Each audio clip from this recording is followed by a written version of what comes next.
A Mais TV, canal de vídeo do portal Mais PB, em transmissão ao vivo pelo Facebook, também simultaneamente. Conversa agora com a vereadora de João Pessoa, Helena Holanda, do PP, está aqui comigo. Vereadora, obrigado por ter vindo participar dessa nossa conversa aqui na Mais TV. Obrigada a você por dar essa oportunidade de podermos aqui desenvolver vários assuntos em benefício, claro, do povo, da bandeira que eu abraço, politicamente. Eu estou à sua disposição, dentro das minhas limitações e potencialidades, eu lhe responderei. Vamos começar pela bandeira que a senhora abraça. A senhora há muito tempo, várias décadas, atua em João Pessoa no trabalho de assistência e na defesa de políticas para os deficientes físicos. Agora a senhora tem a oportunidade, está tendo a oportunidade de levar essa sua voz, essa sua causa, para um poder legislativo. Qual tem sido a diferença que faz um mandato na sua militância?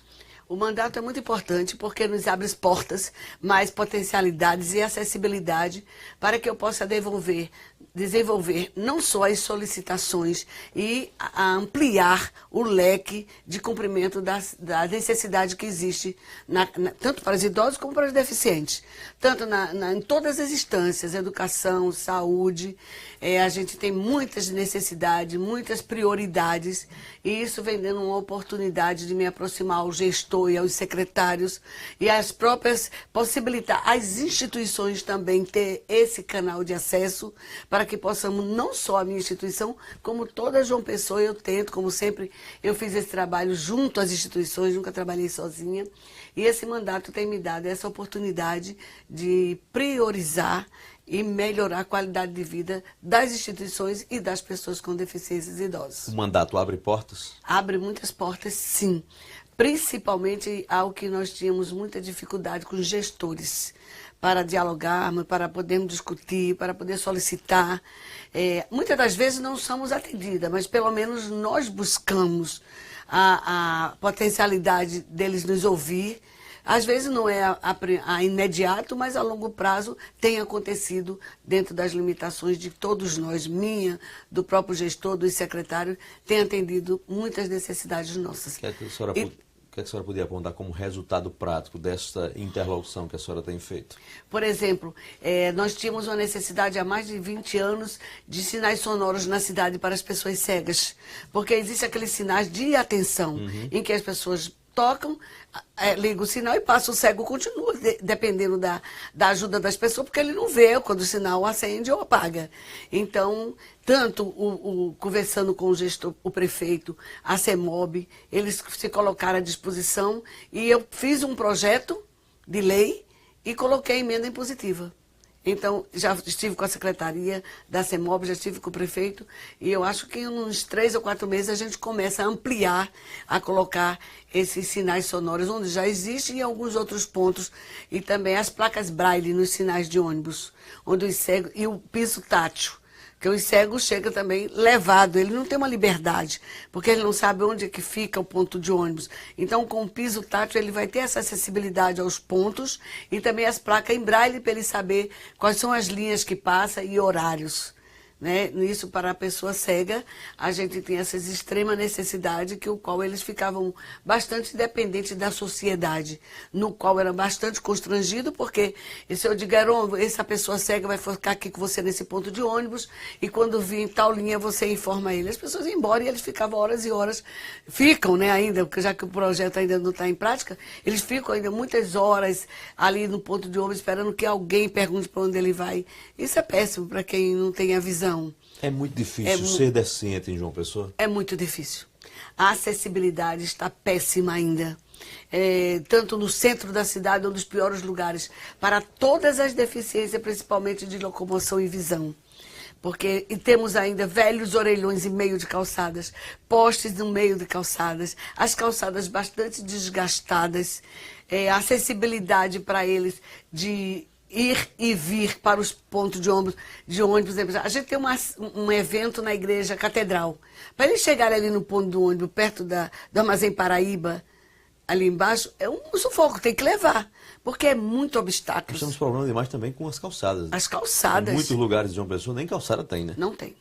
e as calçadas bastante arquitetônicas. Vamos dizer, uma mais alta, uma mais Não há um baixa. padrão. Não há um padrão. As pessoas fazem de acordo com o que eles acham que é melhor. Preciso que a cidade de João Pessoa se preocupe em padronizar as calçadas? Sim, já tivemos uma conversa com o prefeito da cidade, inclusive a Beira Rio e Epitácio Pessoa foi uma das solicitações minhas Beira Rio inicial. virou um modelo para a cidade, né? A Beira Rio e a Epitácio, quando eu fui conversar com ele, ele disse, vereadora, fique feliz que a Beira Rio já vai começar e depois a Epitácio Pessoa, mas o centro da cidade, onde muitos trabalham, a Universidade Federal precisa de acessibilidade. Até a universidade tem A problema? universidade tem bastante obstáculos. De uma universidade para outra não há acessibilidade.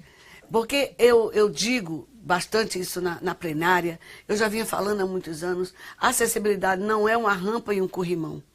Inclusive, eu escrevi uma das minhas músicas, não me engane com rampa e corrimão. É muita coisa, é acessibilidade da calçada, enlargecimento de porta, barra nos banheiros, aumento de sanitário, a pia mais baixa para os cadeirantes, né? Pessoas para atender as pessoas surdas com a linguagem de sinais, que é outro problema que em nenhum lugar a maioria dos funcionários não sabe se comunicar com o surdo. O surdo tem sempre que estar solicitando um intérprete, ou a gente que sabe lidar com eles para ir a um hospital, para ir a uma clínica, para ir a uma empresa comprar, a um supermercado. Ninguém sabe lidar com a pessoa surda. E por isso que eles são isolados, eles são uma comunidade isoladas. Se você for na quinta-feira no Shopping Tambiá, está lá a comunidade surda, porque lá eles se unem, eles fizeram deles um mundo individualizado. Porque a sociedade ainda não acordou para a necessidade de que precisa aprender a falar com o surdo, de que precisa saber empurrar uma cadeira de roda, de que precisa conduzir uma pessoa com deficiência visual. Muitas das vezes você vê a pessoa atravessando um cego, o cego é que está atravessando a pessoa, porque ele pega o cotovelo do deficiente e empurra. Então, se vier um carro, o cego morre e ele pula e se salva. Então, são muitas coisas. Falta também programas, projetos de prevenção, projetos de capacitação, projeto de informação. Você vê, eu venho questionando, não existe um programa em nenhuma emissora que seja voltada para pessoas deficientes e idosas para se falar dessas necessidades, dessas coisas que eles têm direitos. São obrigação da sociedade, obrigação do gestor. É lei, está lá o Estatuto da Pessoa com Deficiência. Farei uma sessão terça-feira na Câmara, Direitos e Deveres da Pessoa com Deficiência, onde eu estou levando todas as secretarias, Ministério Público, PROCON do Estado, PROCON Municipal, porque quando eu faço as minhas sessões, eu chamo Estado e Município. Eu não sou, nessa hora não há partido. Nessa hora existe uma sociedade diferente que precisa ser atendida e ser tratado como ser humano. Então, nós estamos lá com essas pessoas exatamente para que a gente possa acelerar essa conscientização. Como a prefeitura pode ajudar as pessoas a melhor trabalhar as calçadas. É diminuindo tanto por cento do IPTU? Não sei, mas tem que haver uma forma de que cada cidadão venha dar acessibilidade à sua calçada para todas as pessoas. Eu fiquei curioso com uma revelação que a senhora faz aí. A senhora falou de música. Minhas músicas, a senhora compõe para esta causa? Também. Tenho 150 músicas, todas voltadas assim para idoso, para a sociedade. Grava também? Gravo. Tenho CDs, são 8 CDs, eu e a banda Acredite, que é, não sei se você conhece a minha banda, Já a minha ouvi banda, falar, a sim. nossa banda, que eu não tenho nada, que é com 8 pessoas com deficiência, 3 pessoas ditas normais. Como agora nós fomos a uma escola levar, é uma semana de inclusão. Fomos lá levar nossas músicas, que fala de respeito, droga não, prostituição não, direito sim, respeito, valorização da educação, valorização do professor. Eu tento escrever aquilo que as pessoas não falam. Eu tento cantar. E a gente, eu acho que eu não botei para você o link que tem as minhas músicas registradas em São Paulo, Vamos registrar na música.com. Então eu escrevo, porque, e a gente coloca, eu faço poema, onde eu estou entre as 5.000 melhores e mais novos poetisas brasileiras, para que o Brasil possa, eu levo isso para o Brasil, para que a gente possa, porque o ser humano está precisando ouvir, Eu também escrevo, sou escritora, está agora saindo o 6º livro, e na Academia de Letras Paraibana, tento levar para os idosos mais estímulo, mais incentivo, né? Tem uma luta grande, mas eu faço. A senhora está há 45 anos, me Há corrija, 45 militando anos. nessa causa. Geralmente, quando alguém busca uma causa, ou se identifica com a causa, é porque tem algo muito pessoal, ou um problema familiar, ou a própria pessoa enfrenta essa dificuldade. Assim, aparentemente não é o caso da senhora. Não. O que é que lhe motivou a dedicar sua vida inteira a esta bandeira? Quando eu vim morar em João Pessoa, eu vim para o Bar dos Ipês, que meu pai era... Isso com 19, 20 anos, né? meu pai era administrativo geral de obras do IPASE. Então ele veio para construir esse conjunto. E lá nós fomos morar no Bar dos Ipês e eu comecei a trabalhar. E eu passava no Instituto dos Cegos, era indo e vindo a Santa Catarina, no transporte. E eu me preocupava pelo muro do Instituto dos Cegos, ficava 20, 15 pessoas cegas encostadas no muro com a mão dentro do olho, muitos no parque. Fiquei 8 meses vendo aquilo, me incomodando. Essas pessoas não fazem nada. Eu vejo um ônibus atropelar essas pessoas nesse muro, sem fazer nada, a tarde todinha, a manhã inteira. A hora que você passa, tinha pessoas cegas encostadas naquele muro. Então, eu entrei um dia no Instituto dos Cegos e pedi, me ofereci para no domingo ir cantar, contar história, fazer alguma coisa para aquelas pessoas cegas. Fui rejeitada no primeiro momento, e que o diretor perguntou o que é que eu era. Eu falei que eu ia fazer vestibular para medicina. Então, ele falou que não interessava o estudante fazer um trabalho, não entregar cega a qualquer pessoa. Depois eu passei mais 4 meses, outro dia que eu vou... Alguma coisa me incomodava, insisti. E estava lá querendo um novo diretor. Disse, se a senhora quiser hoje, agora, eles precisam disso. E fui aceita. E fiz vestibular para medicina, depois desisti da medicina, fiz para educação física. E lá fiquei 12 anos no Instituto dos Cegos. E lá eu vi que não era uma questão de amor, era uma questão de missão. Eu não consegui me desligar mais do trabalho. Não conseguia mais sair? Não conseguia mais sair. Eu via a necessidade que aquelas pessoas tinham de, primeiro, eles tinham muito potencial para dar. Eu sou uma das primeiras técnicas de futsal para cegos. E olha que eu não tinha livro, não tinha internet, não tinha nada.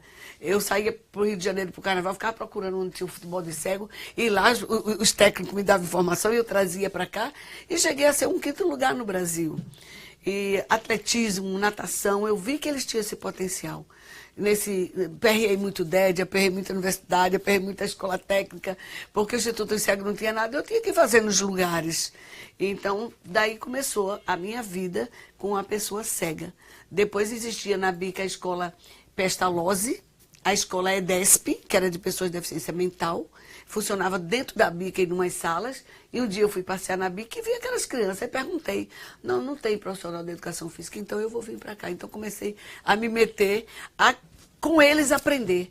Tanto que quando eu estava com 3 anos de Instituto de Cego, eu escrevi o primeiro livro, Atividades Físicas para Pessoas Cegas. Tudo que eu ia aprendendo com eles, eu ia escrevendo, que hoje já utiliza para muitas pessoas. E depois eu fui acrescentando para a deficiência mental, auditiva. E se você me perguntar como é que você conseguiu fazer isso, era deles para mim. Todo o processo nasceu entre eu e a pessoa com deficiência. Não tinha nada onde pesquisar. Quando eu vi assim, eu vou correr com eles assim, segurando na minha mão, ou vou amarrar uma cordinha aqui. Depois de muitos anos, lá veio aquela, oficialmente, a cordinha. Naquela época eu fazia com cadastro de sapato. Eu via que era um tamanho ideal, segurava, e eu ia para o Tambaú com 5, 6 cegos correr para treinamento de condicionamento físico, e pegava na praia, tá aí vários motoristas que até me defendiam na Epitácio Pessoa com o ônibus, né, buzinar para mim entre um ônibus e o outro, e o pessoal dali que vendia coco me ajudava, e a sociedade me ajudava, e aí eu fui técnica de muitos deles, depois participar da dança, ginástica rítmica. Depois comecei a introduzir a dança. Eu digo, meu Deus, então isso é uma coisa que eu não vou sair mais. Veio um grupo de pessoas me convidar para a gente criar a FUNAD, que seria um centro clínico. A gente passou quase 10 anos atrás de Tarcísio Buriti para construir. E depois eu fui... E virou realidade. Virou realidade. Depois eu fui com o pessoal da PAI, reerguer a PAI, que estava fechada há muitos anos, lá em Cruz das Armas, num lugar assim, bastante carente. Foi Cristina Brasil, a Rosália, que até hoje é lá na PAI. Nós reabrimos a PAI, depois eu fui lutar para reabrir a Pestalozzi. Então eu já vi que era uma coisa que não era normal, de um amor, porque eu aprendi a amar a causa. A senhora diz missão. Quem lhe deu essa missão? Deus. Eu entendi que era Deus, porque quando eu estava no Instituto dos Cegos, tudo era regido por Ellen Kelly, que era uma cega, surda e muda, que a professora Miss Sullivan, a professora dela era uma pessoa que só tinha uma visão, saiu do Instituto para tomar conta dela, e com ela aprendeu uma forma dela se comunicar com ela através da mão e através dos lábios. Então eu comecei a achar aquela história meio parecida comigo, né? Que ela veio do nada e eu também. Então um dia eu fui com 10 pessoas de deficiência visual profissionais para um encontro nacional no Rio de Janeiro.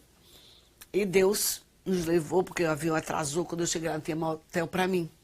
Tinha para as pessoas com deficiência visual, mas para mim o professor Anchieta não tinha. E o professor Anchieta foi para um quartel.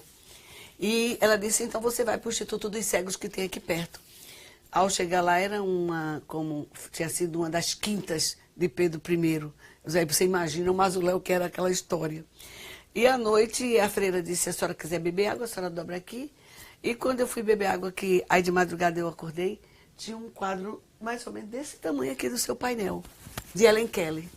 E quando eu acendi a luz, eu gritei, porque eu levei um susto. Porque a Helen Keller é muito forte numa foto que ela tem, com o olhar, com braços cruzados, assim, ela é muito forte. E eu fiquei olhando para ela e eu me emocionei muito e comecei a chorar muito. Eu não entendia por que eu estava chorando daquele jeito. E por que eu tive medo de Helen Keller, se eu a conhecia, já tinha lido livros dela. E eu falando para a freira. Aí ela falou, você já tentou entender que Deus quer falar com você através de alguma forma? Eu disse, não, eu não me aprofundei a isso, que eu acho que eu não sou nem tenho capacidade de Deus, tá? Ela disse, mas você tem uma missão. Eu vi como você trata as suas pessoas que você trouxe, como você sai para cuidar dos outros deficientes que estão mais para lá. Eu vi que você é uma pessoa que ama realmente essas pessoas e respeita. E dali eu achei que era porque um dia eu disse, olha, eu não vou mais trabalhar com pessoas que se dizem normal. Não quero.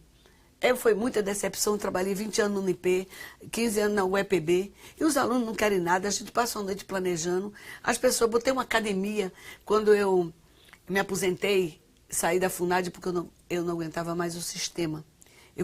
Eu achava muita coisa errada, e você sabe, você é funcionário, tem que obedecer quem está acima. A hierarquia. Aí eu disse, não, eu vou voar.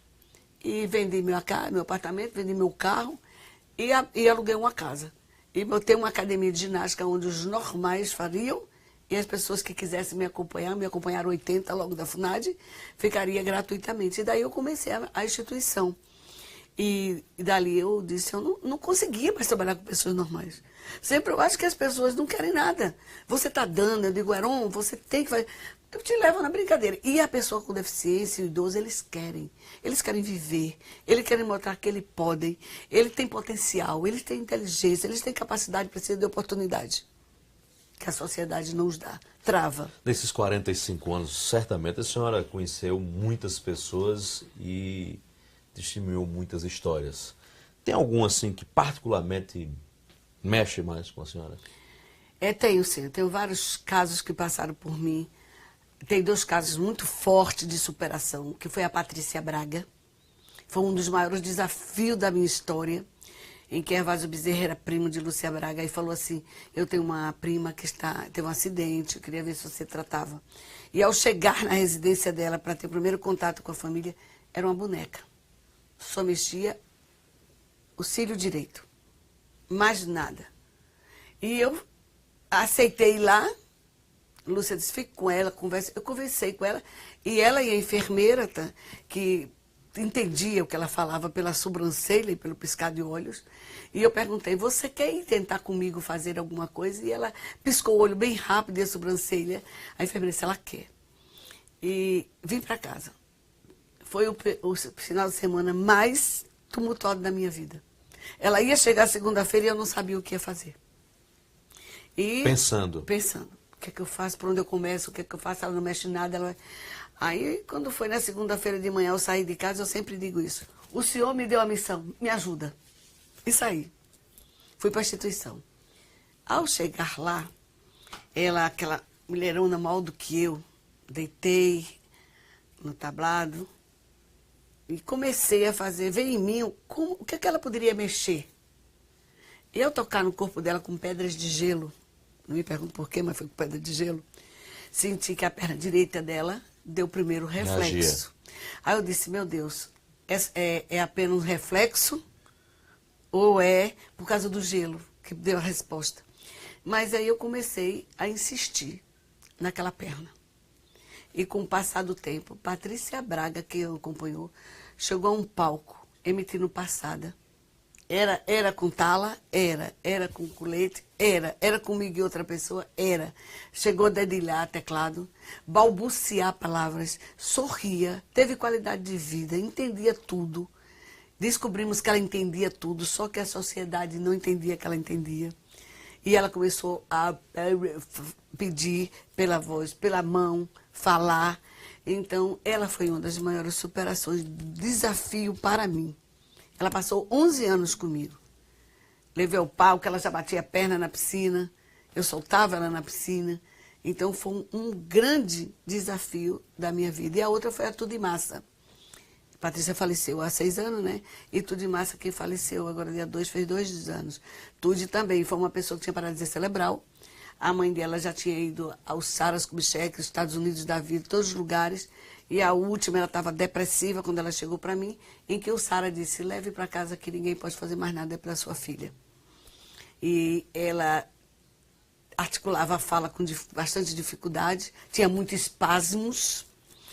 E eu, naquela época, não tinha fisioterapeuta. Eu era fisioterapeuta, eu era fono, eu era tudo. E ela chegou para mim também. Então eu disse, Tude, você topa dizer para mim o que é que eu posso fazer para você? E ela com aquela língua de top. E nós duas, eu comecei deitada no chão, porque ela não tinha equilíbrio, ela não ficava de pé, ela ficava muito na ponta dos pés. Aí eu disse, meu Deus, eu vou começar deitada. E comecei a trabalhar com ela deitada. Depois, até eu conseguir sentá-la. Ela sentou. E comecei a dizer, vou botar você para dançar. Eu pergunto à família se me permite, se me autoriza, que todo mundo fica muito apavorado, com medo, que cada cadeira que morra, que pense. E eu comecei aquele trabalho bastante simples, básico com ela. Me lembro bem, a primeira vez foi no colégio de Humberto Pontes, o pai dele, ali, Rio Branco. Foi a primeira vez que eu a levei para se apresentar. E por ordem do destino, antes de começar a apresentação, ela botou a cabeça para trás, a cadeira virou. Mas mesmo assim, eu disse, Tude, você virou a cadeira, não foi dançando, nós dançamos, ela deu um show. E ela passou, assim, uma das maiores superações da dança. Tude ficou de pé, Tude dançava, Tude... Ela falava, viajamos o Brasil. Foi muito gratificante que Deus me deu essas 2 pessoas na minha vida.